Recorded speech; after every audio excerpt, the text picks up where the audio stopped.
Hola amigos, estamos en un nuevo video. Hoy vamos a hacer una fogata y con malvavisco vamos a hacer ahí. Y necesito de su apoyo, que me apoyen en mi canal y que, como a mí me gusta hacer eso, para que ustedes disfruten de mis videos y para que se distraigan un ratito, que digamos, o que me dejan algo aburrido, pero necesito que me apoyen para que yo cumpla mis sueños y mis metas. Miren amigos, que estamos en un cálido juego, si hay viento, donde viento acá. Ya vamos a hacer lo malvavisco con así quemadito, que queda bien riquísimo, malvavisco, así bien quemadito ahí, bien rico, No sé si ustedes han probado así. Han comido así de esos malvaviscos, así bien quemadito en el fueguito,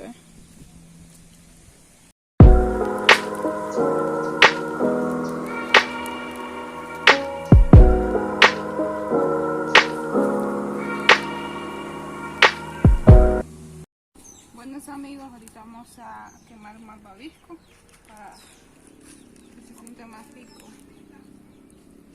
Tal vez no se me quema. ¡Ah! ¡Qué día! Nunca he hecho eso hasta hoy.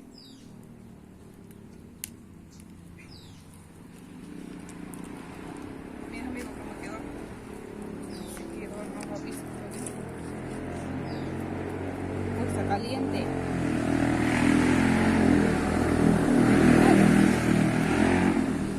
Cómo quedó. Esperen. Está bien bueno. Ahí está con fuego.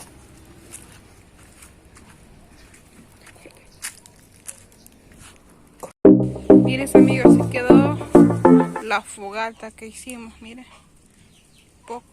está bien caliente aquí, no se aguanta. Pero ni modo, si nos toca. Mire el poco de humo que sale. Allá está el chuchito, Luciano. Y dejen.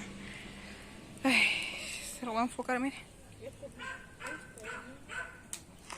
Esta es mi hamaca donde me acuesto yo. La hamaca donde me acuesto. Miren. Ahí están las leñitas para hacer más fuego así. Está bien bonito aquí, miren amigos. Buenos amigos, esto fue todo por hoy. Por lo que pueden ver que el video fue algo corto, pero espero que les guste y no se olviden suscribirse al canal, le den en la campanita y lo vemos en el próximo video. Adiós.